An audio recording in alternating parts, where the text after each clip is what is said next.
Hello Flosstube, it's Lori of Mischievous Stitches. Welcome to my channel. This past week I had a considerable bump on my subscribers, and I want to take this opportunity to welcome all of the new subscribers and to thank you for subscribing and for watching my channel. And for all of those that have been with me from the beginning or had joined since then, thank you as well. I enjoy doing this. I enjoy getting on here every weekend and sharing with you my works and my crafty endeavors and my finishes and my frame projects. It brings me happiness and it brings me joy, and I hope that some of that rubs off on you and it's infectious. I hope the happiness and the joy is infectious and that you feel it as well. So with all of that being said, once again, thank you all for being here. Thank you for joining me as I sit across from my phone and here on my little couch in my stitch room and share with you my love of cross stitch. So this past week, I've continued to work on a few of my focus pieces, and I have been participating this weekend in the 24 hours of cross stitch, which is hosted by Jen Lee of Quirks and Stitches here on Flosstube. I started out the week working on Southern Land by Owl Forest Embroidery, and let me see, yeah, there it is. I downloaded this. I had a few questions about this past week, but this is a downloadable chart from Owl Forest Embroidery, and this is called Southern Land. This is what the finished piece will look like. I was inspired to stitch this by Shiloh of X Stitch MD on Instagram and Flosstube, and this is where I got this week. So this was a new start last weekend,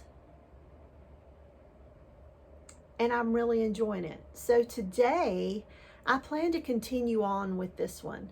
As I said, I've been participating in the 24 hours of cross stitch this past weekend, and this will be my third day of stitching. So I stitched Friday, Saturday, and Sunday to participate, and I plan on continuing on this piece for the remainder of the day.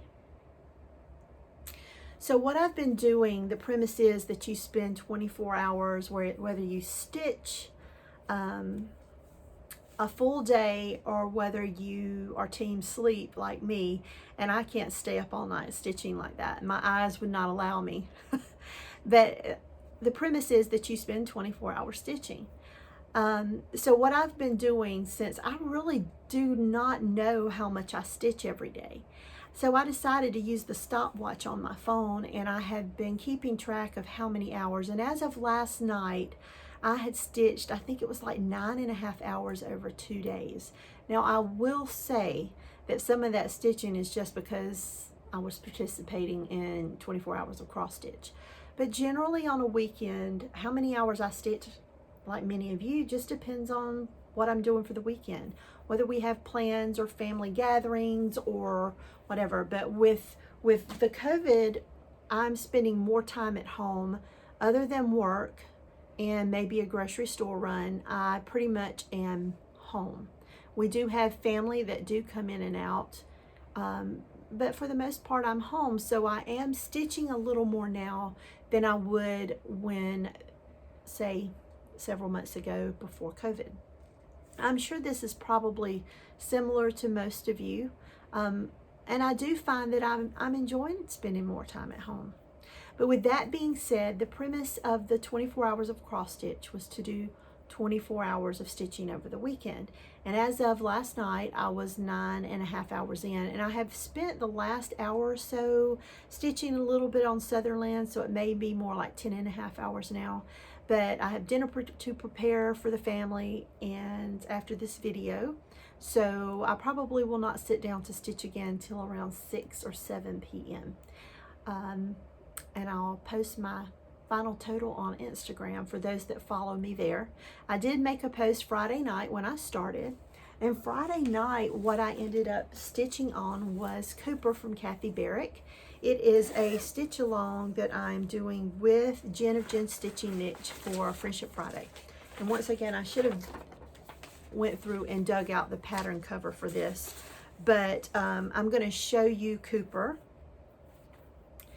I am stitching him one strand over 2 linen threads on 40 count Picture This Plus Wren.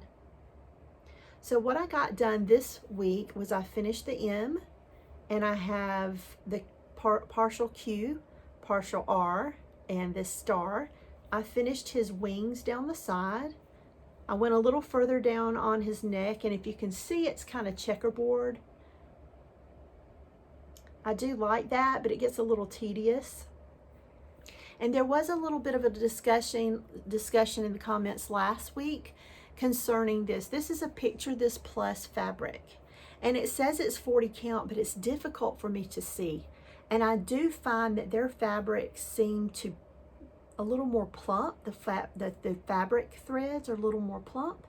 And I don't know whether that is due to the dyeing process or not, but what is 40 count can sometimes be 42 to 43 count due to the linen itself. I need to sit down with a ruler and count that up and to see exactly what this count is. But overall, I am enjoying it. I was struggling to see it last week. I had picked this piece up. It had been laboring away in my tote full of whips. And I decided to pull this out because not only was I stitching on it as a whip, Jen was stitching on it as well. And so we carried our Friendship Friday along into this piece for Cooper, and hopefully we can prompt each other to finish this one as well. Jen is a lot further along than I am, and if you want to see hers, go over to her channel, Jen of Jen's Stitching Niche, and see her progress. But this is mine, and I'm using the called for DMC threads. Here they are. And when I started this, I actually made the floss tags. With it being kind of a tropical bird, I made tropical type floss rings with a scalloped edge circle, and then I punched the hole for the threads and the hole for the ring. And then I had some colored rings. I really like those. I think I got the colors are green, blue, and then this yellow. And I also punched out a tag, and at the time I was really into this, and I've dropped it by now, but I used the same paper to punch this floss ring, and I put the name of the pattern and the designer, and at the time I was doing the start and finish dates on that as well, and then I was keeping this tag on my ring that has all my excess flosses on. But like I said, since then I have stopped doing that, but that's just an idea for those of you that may be interested. So I ended up spending 3 days this week, Wednesday. Let me get this right. The first days of the week, I was doing 2 strands each night on Cooper. I was giving myself what I call penalty stitches because I have let him sit alone in a project bag for too long, for a couple of years now, and it was time to finish him.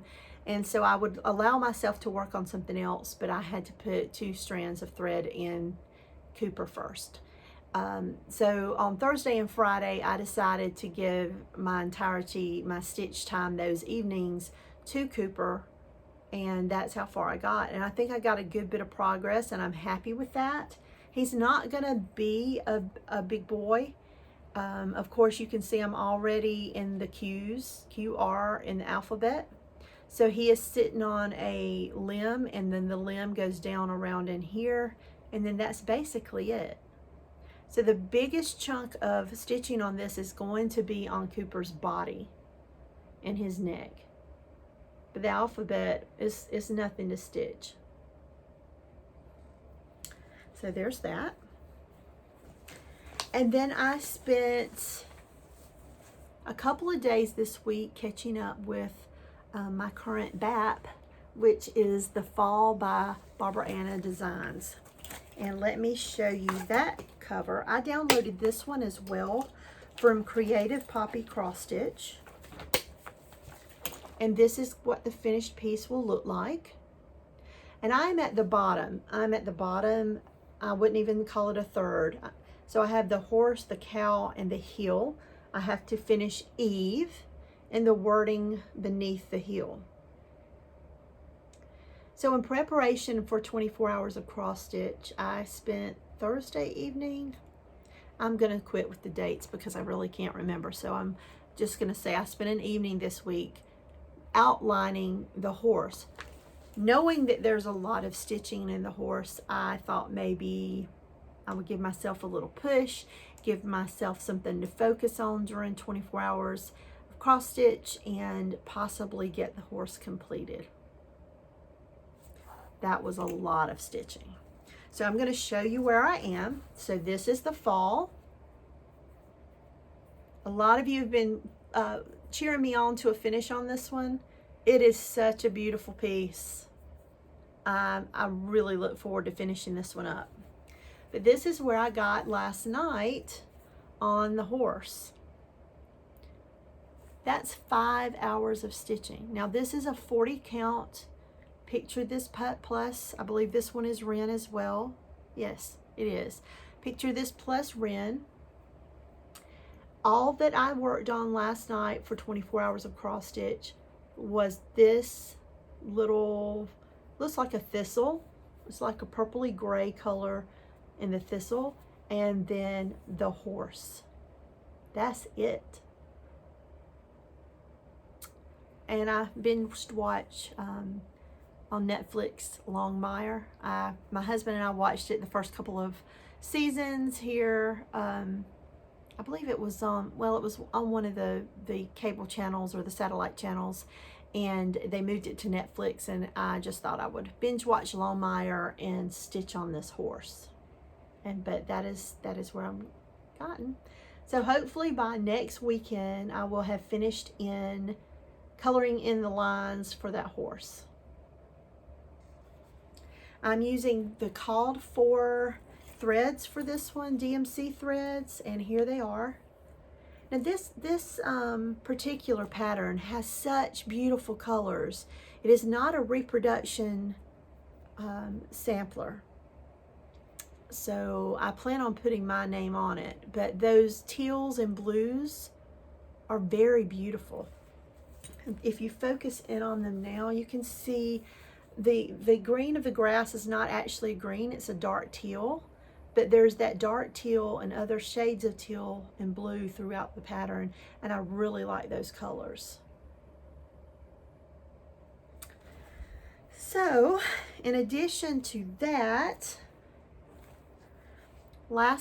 today I'm going to work more on the Southern Land. So this coming week I'm going to focus on these 3 pieces again as well. So Cooper, Southern Land, and the Fall. The one that is closest to being completed, of course, is the Fall, but I believe with just the total amount of stitchings, Cooper and the Fall is probably going to be neck and neck, because the Fall, I've got the horse and then a huge steer that is much larger than the horse.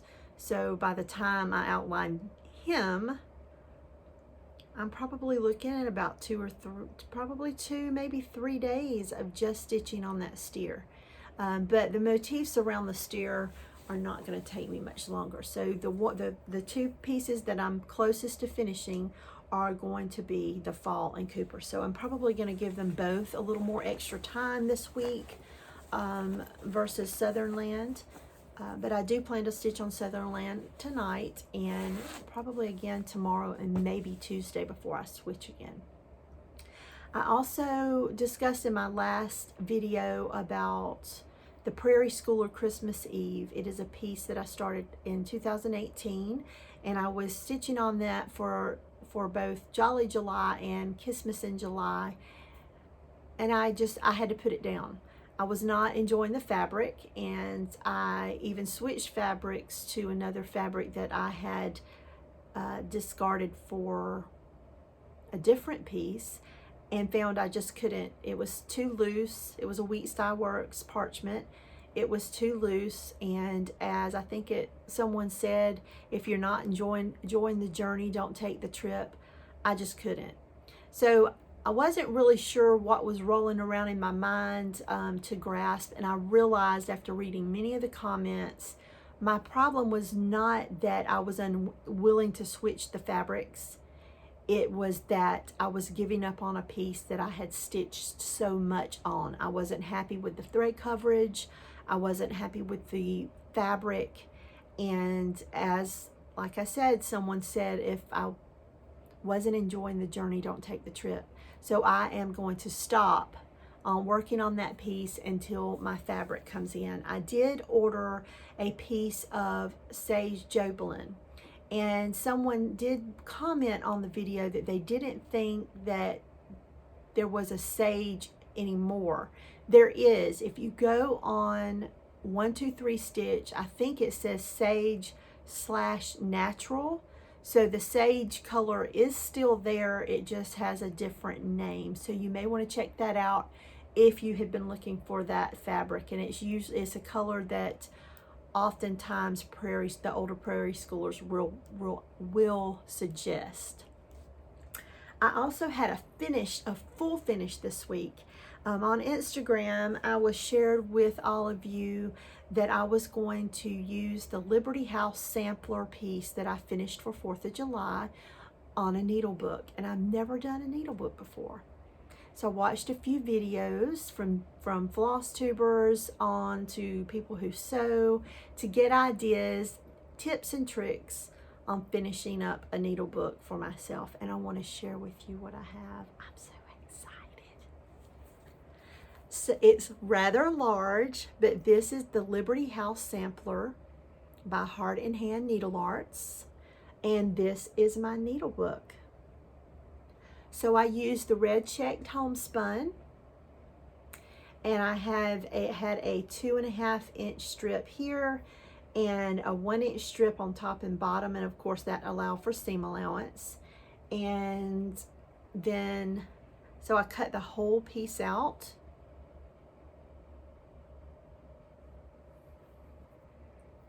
So what I did was piece a long piece along with these strips, and then I backed the, I'm not even going to try to attempt to explain what I did, because I'm not a quilter, I'm not a seamstress. Like I've said before, I'm someone that knows just enough to make herself dangerous with some FFOing. So I'm just going to stop right there, because I'm going to bumble and bluther my way through it. I'm just going to show you the inside. How about that? If you want to know how to do it, I will link some of them below, but I don't want to embarrass myself any further.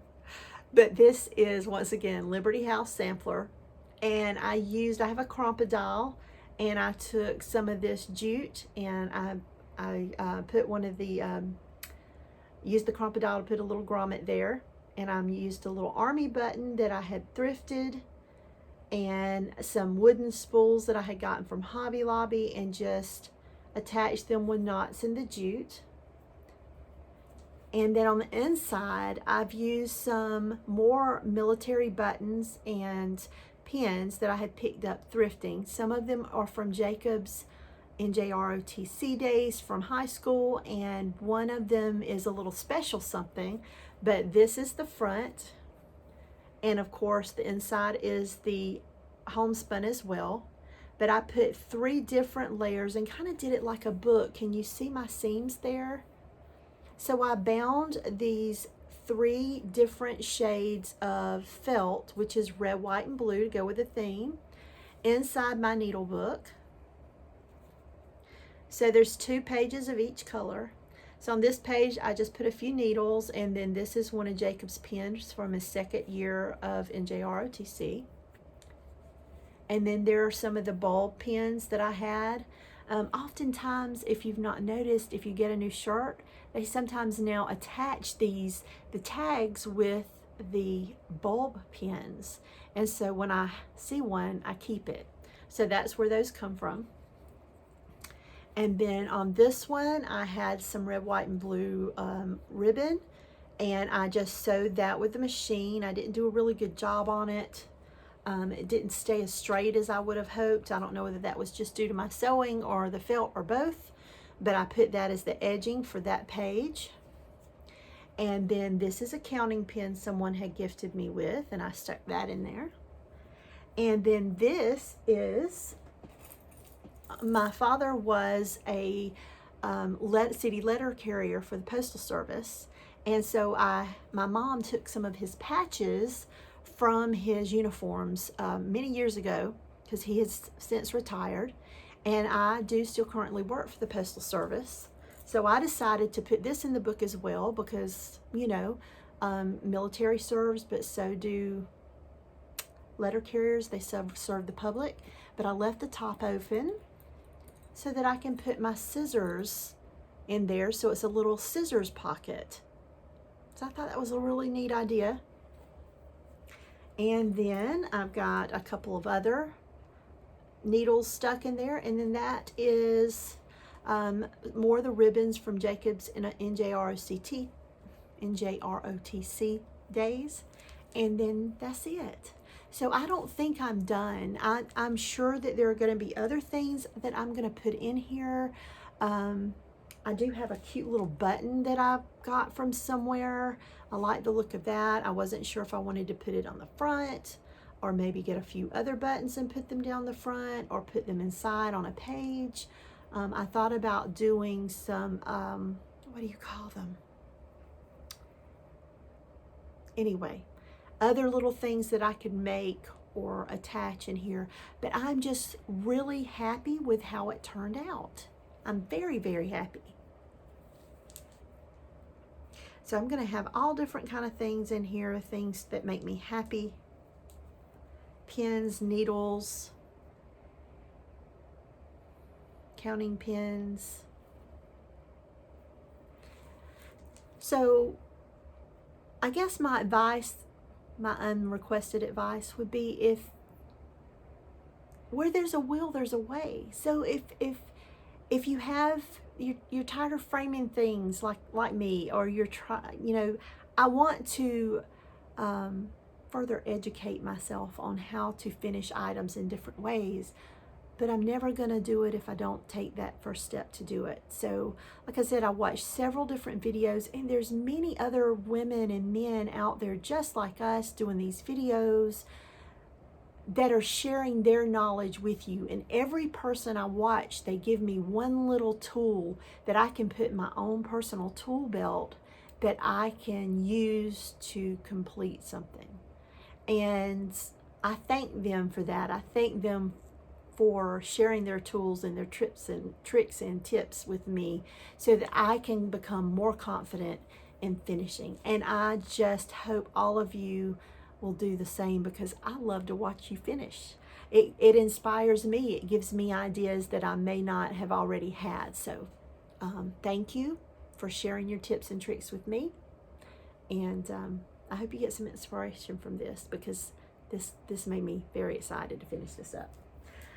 I had one new thing that come this week. I've been very frugal lately with my ordering. I have been ordering. There's no real reason for it. I'm surrounded by whips, and yet I keep buying, and sometimes that really gets in my head, and other times I just don't care. And right now it's in my head, and I'm being more frugal. But with that being said, I did get this one little thing, and it was because I had such a great time stitching this one. I bought the Trilogy's Happy Flag Day. That's what it says. Happy Flag Day. So maybe with this one, who knows, maybe I'll step out and do a zippered project pouch, a patriotic pouch for this one. I don't know. Zippers intimidate me. Hope all of you enjoyed my little chat with you today. I hope that you enjoyed sharing my projects with me, and in this coming week, I plan to continue to work on the 3 projects that I shared with you, and I will be back next weekend to share with you my progress. So until that time, hugs and stitches, everyone. Have a wonderful stitch-filled week. Bye-bye.